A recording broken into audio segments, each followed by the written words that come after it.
Void and Anti-Mage together means that the other 3 heroes on your team need to be able to create a tremendous amount of space or offer a ton of lane pressure.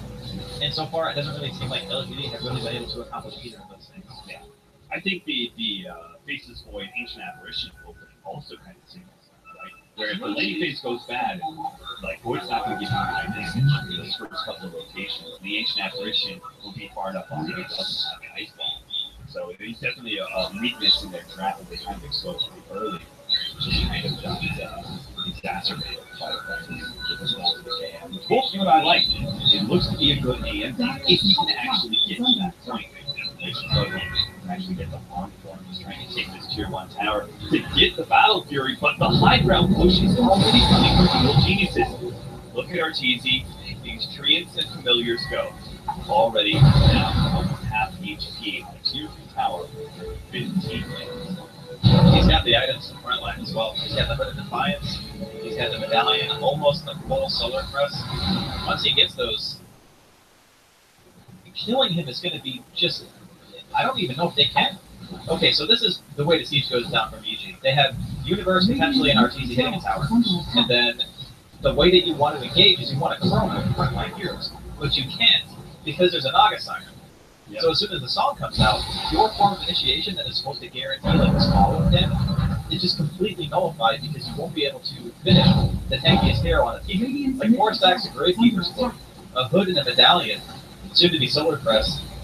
There's just not enough damage. Yeah. If anything, that position is turning against you, right? You're going to be a little bit bored past the tower, trying to follow up on that Chronosphere. The song goes down. Next thing you know, you're in a bad position in front of your tower setup for a big outpost. There's just so much counter-initiation while Evil Genius is safe that LGD, I think, have to go for like the smoke wraparound if they have a hope and prayer of being able to defend against these early sieges. Catching the Naga, I think, would probably be the best. Because if you catch anyone else, no matter who it is, you just can't kill them. It's just, they don't have the burst damage, right? They can't kill that hero fast enough before the song starts. Right. That's the biggest issue. I mean, obviously, if they can hold their high ground for an extended period of time, Ame now with the Battle Fury, there's a good chance that they can kind of, I guess, push their way back into the game over time. But it's not necessarily just about the Battle Fury timing that matters in this case, it's also about how fast can he get his Manta?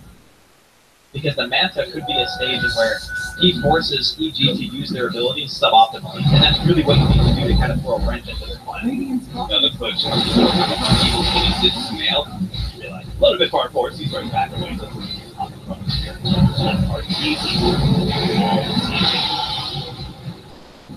Or LGD is going to be able to do this, especially since it's daytime. Because Victoria, I think one of the objectives of the Night Stalker in this matchup is to be able to get to that back line and silence the Naga Siren. Or if you're going on the Naga Siren, silence your ship. But he just can't get over there. He pops the darkness now, but the tier 3 is already gone, and Evil Geniuses are just going to back up, play on this high ground, and maybe just full on back, but he could just go in again if they really wanted to. I really like the, I don't want to call it abuse per se, but I like the way that RTZ uses birds. So obviously, you and I had a discussion about this on one of the other streams, but essentially the way the Gravekeeper's Cloak works for the birds is that it counts as if you have the same amount of stacks as the hero, which means that they're taking 80% less damage from all sources all the time. So when they're like blasting the birds and right-clicking them, they're just not taking any damage because RTZ's not getting hit. No one's breaking through the Gravekeeper's Cloak. It takes a minimum of 50 damage to go through one charge. And the tower doesn't even hit him that hard. So it's like, how do you break through the defense of this hero? There's a lot of time that LGD needs to buy, like creep cutting or hitting across the map and flip pushing to keep EG out of your base. Is really the only play that LGD have right now. It almost feels like LGD is going to be one of those days where losing Raxes is just more time for you. You know, it really is. It's just going to be like we know they're going to take that lane of Rax, which is normally an idea that you never want to enter into for your strategy. But this one feels like they're going to take it. We're just how much can we slow them down before they take that and go for the next one? They're currently trying to take Roshan right now. First one of the game. It'll be real easy. This is probably just the high ground push as soon as it ends, or as soon as it dies, because the tier 3 bottom is always dead. I guess hot fast with a smoke, they're going to be able to jump on to hold 11. They'll get the chase up. We have to use Echo Snap. Yeah, they'll that just guarantees. Yeah, get out of there, yeah. It just guarantees. No.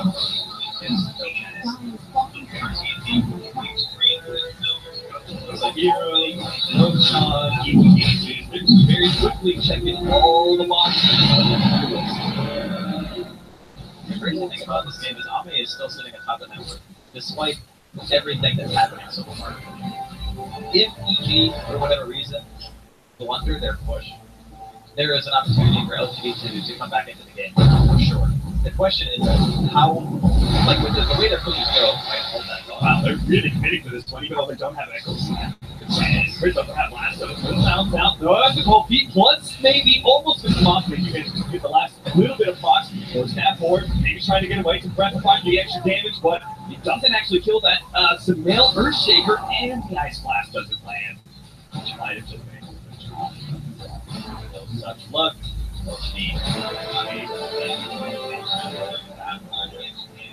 Considering like the network baseline, there's not even that big of an overall network disparity.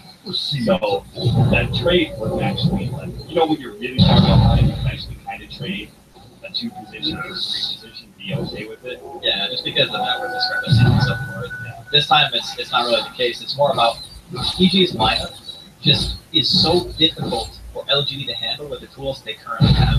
What they're lacking is items. That's what they need more than anything else, because they do not have damage. Whereas EG have the capability of avoiding this. Already. 11. Chant Totem. This is, well, I guess he has buyback. There is a chrono available. I was going to say that could just potentially have the Aegis anyway, and they can just casually walk down that bottom lane to the tower. But you never know. Alright. The old offensive GG for evil geniuses. Quick little mistake for EG. They're standing there.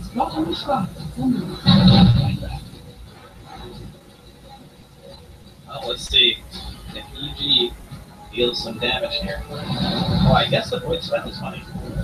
They're going to start moving forward with the Firefly while they're hitting on those melee racks. They just going to keep on pushing the TV and if they get a really sick chronosphere or something. All these here from back. Crit actually gets the initiation on Overlap. They give the Prepline a little bit of heal, but the magic damage is enough to be able to finish him off. And that just kills the whole entire team. But there's no way. Let's defend this many racks. They give up on the idea. The rest of them go back to Shrine, except for the Night Stalker. It's going to be pop up Dual Scepter.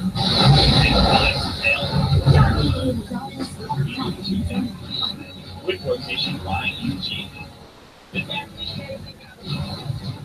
I'm not entirely sure how many game home at this point matters that much. Like, look at this just working. Backline, Smell jumps again, catches maybe an instant buyback there. But they're not going to be able to take advantage of it. That's it stands for EG. Power. Nothing LGD can do about it. Back up now. Get the best in front of you, man. Catch 2 there, especially with our GT here way on the front line. Because there goes that Simon Siren. Just made split maybe at the edge of it, too, to stop that life drain. Now they're going to get on top of maybe as he's really far forward. Now goes forward, actually backs himself away with BKB. And Ace are going to be able to take down Sumail. He goes to the next one. Looks for side. Needs to grab wide up. Well, that's in serious trouble, though. He climbed on forward and instantly jumped on by RTG in the bird. Now with the drop on and Ame, they're bringing lower and lower. He's going to have to swing himself backwards, but Victoria can keep on over the Ice Blast landing on multiple heroes. Maybe they can actually take down RTZ as well. Maybe another nuke with the Ice Blast. They finally take him down. That Aegis is gone, and so are the Grave Keeper's cloak ends. RTZ is going to come back up. He doesn't have that cloak, not a whole lot of charges on it. Unfortunately, the sticky napalm makes it hard for Ame to chase. All they're going to be able to get off of that is key heroes from EG. That was huge for LGD to get that kind of defense in that situation. The thing that really made the fight was Ame recognizing the fact that this was an all-in moment. Amanda's style may not be enough to keep you alive during that one fight, so what does he do? He buys BKB. 10-second magic immunity, goes in, gets the free auto attacks, and basically anyone he wants, we're going to get a chance to see it again.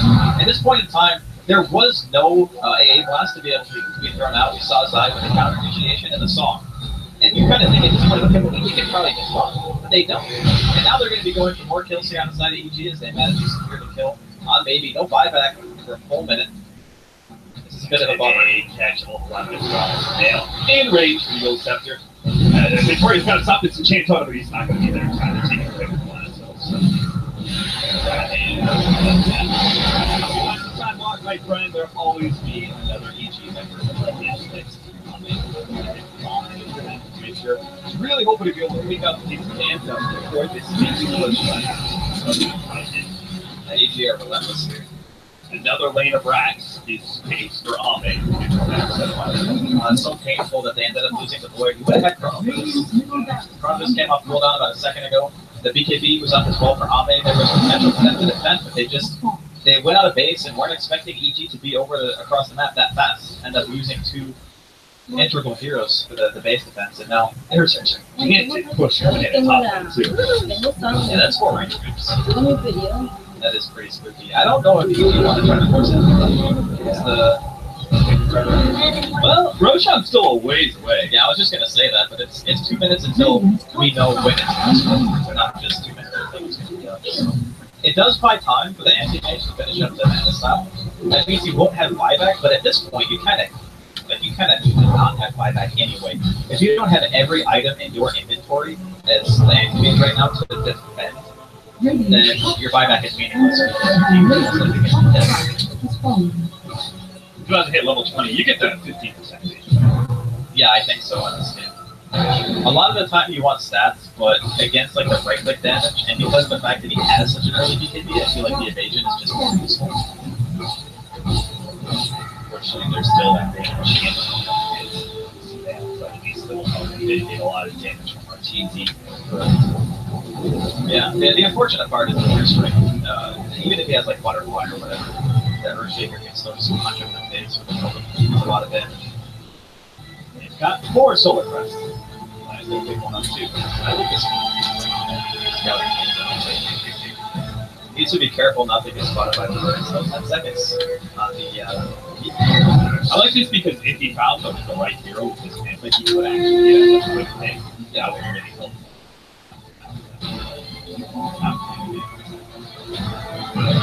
Scouting those heroes, whenever again, LGD never going to venture on the offensive, being like a 4 man behind the hand or something like that. I think it's probably better to make EG go the house like this. There goes Lasso, pull back, but Samael's going to come on there real quickly. The darkness, Samael is scared of the dark. Runs away from the night. They just trying to work EG, I guess. Yes. I don't know, it didn't even look that. Well, the thing is, they had no vision, right? Like, EG had no vision of that, so when they go in and they don't see anyone else on the map, they're just thinking, okay, well, maybe there are people behind them. Best case scenario, we force a BKB turn. Because it still is a pretty big deal. Having a 9-second BKB to the base defense is going to be nice. I suppose at this point, it's already been enough time where EG can justify waiting for Roshan to spawn again. And then just taking it, because honestly, if LGD contests that, it's a very difficult fight. That's probably one of the worst places on the map for their lineup against Naga, because it's so hard to catch that hero, or even throw a chrono and have it be useful. Because I can literally stand like on his shrine and still be able to walk into the pit and use Song effectively.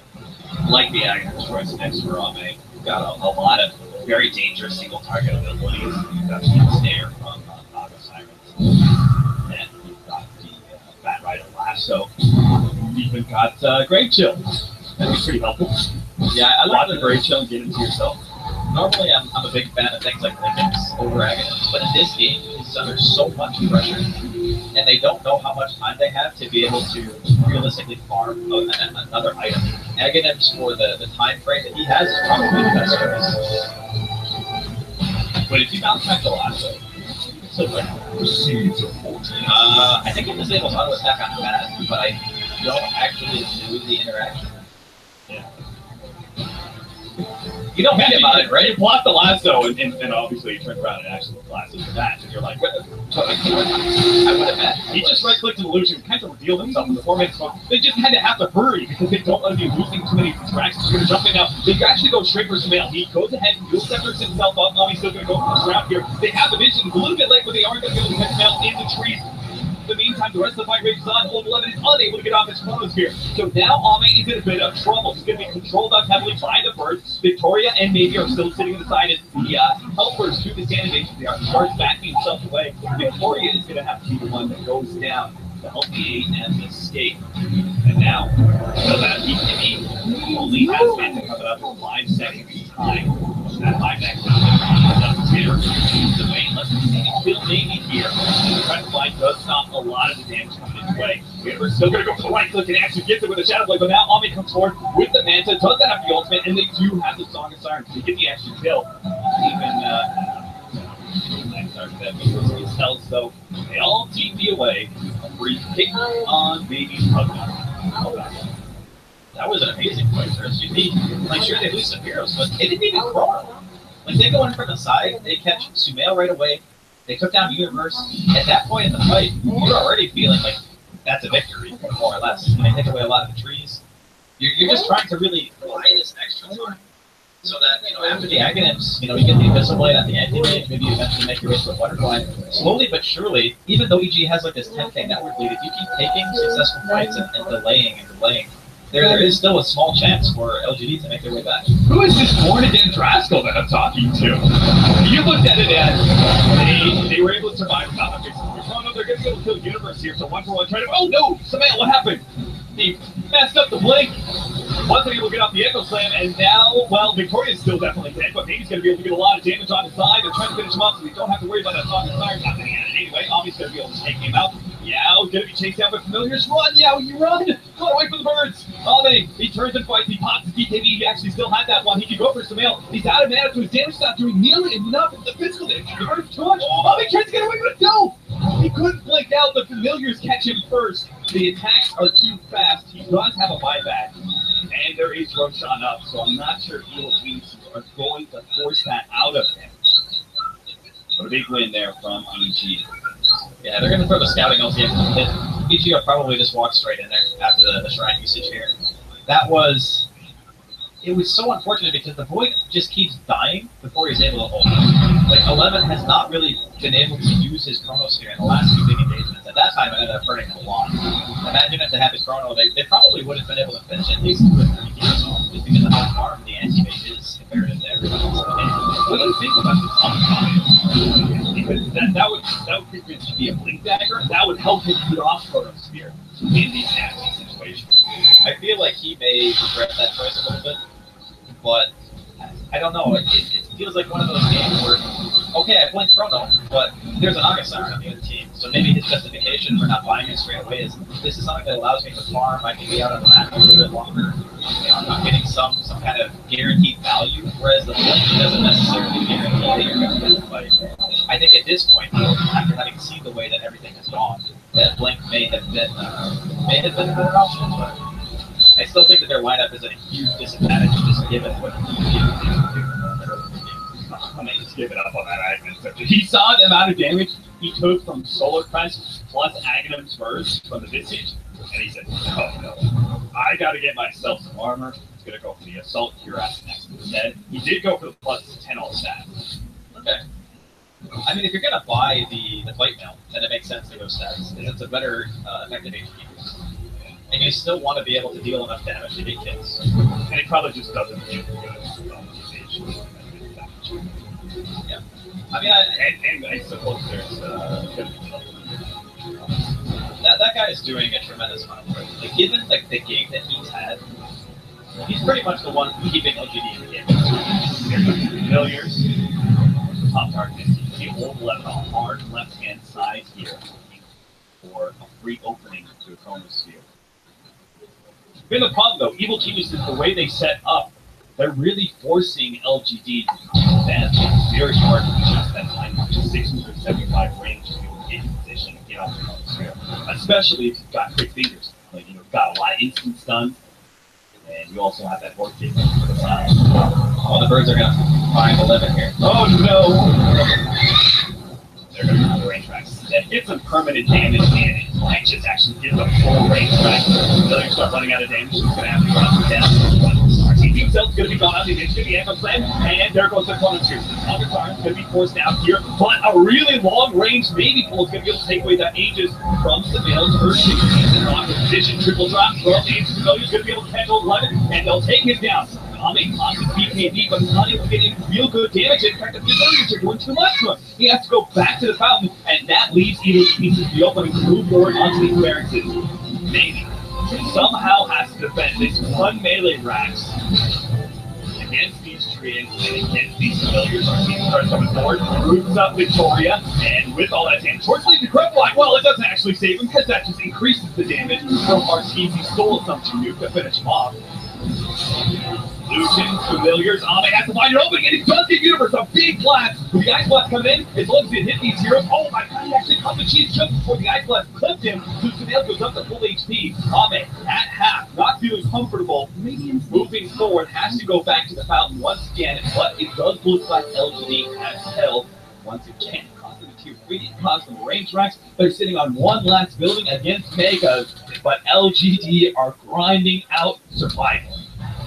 I gotta commend the way that Ame is playing the game. Like every single thing that he's done so far in terms of itemization has made him able to fight this ridiculous onslaught of EG's net worth advantage, 60,000 in a 35-minute game. That is enormous. So instead of going back and finishing the full AC, he recognizes, hey, I might not have the time.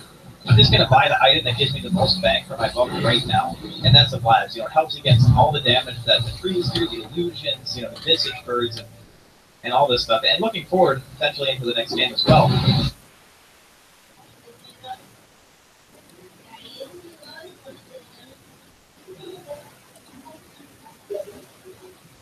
It is effective as it has been against what LGD wanted to do. Maybe, or excuse me, Ame has been sort of the rock for LGD. His item progression was pretty much 80% of what LGD wants, but we do have maybe item progression. He's trying to get an item acceptor. That will certainly help out quite a bit. That Song of the Siren has been kind of pesky for him, stopping the light train. If he gets the item acceptor, he can restart it up again. It's finished. Old 11 still working towards that blink dagger. I just can't imagine he's going to get it. Go for this next potential game ending push, but I really love what they're doing. They're coming outside the base. They don't want to let EG deal with it in the base. They want to fight outside of it. Here comes the Ice Blast coming in with the BKB. Timing's going to wear out. They hit the Ice Blast, but it's just not good enough. Song of Siren will allow EG to reset this fight, and Sumail just blows up the Night Stalker instantly. I'm like, in a questionable position, not really sure where he can go. He actually gets ensnared up by the Naga Siren. It's just kind of around constantly. Sumail comes in, gives him a hit. GG is going to be called by LGD. They don't even wait for the end. They see there's just no way for Ame to get there. The nail on the coffin there is Sumail with the right into the face of that image. Right now, if they're looking for the Naga Siren having the nature.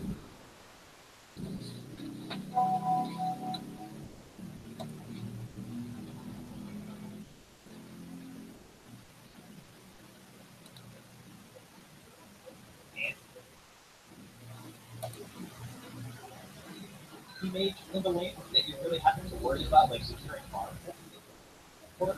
And all you have is an ancient apparition and Night Stalker. It just feels impossible. Like, how do you do enough in the lane phase to give Ame the game that he needs? And again, do I need a game that will win or two? Or maybe you think about disbanding one of those heroes. Maybe the Naga Siren is going to be first maybe deployed, maybe the better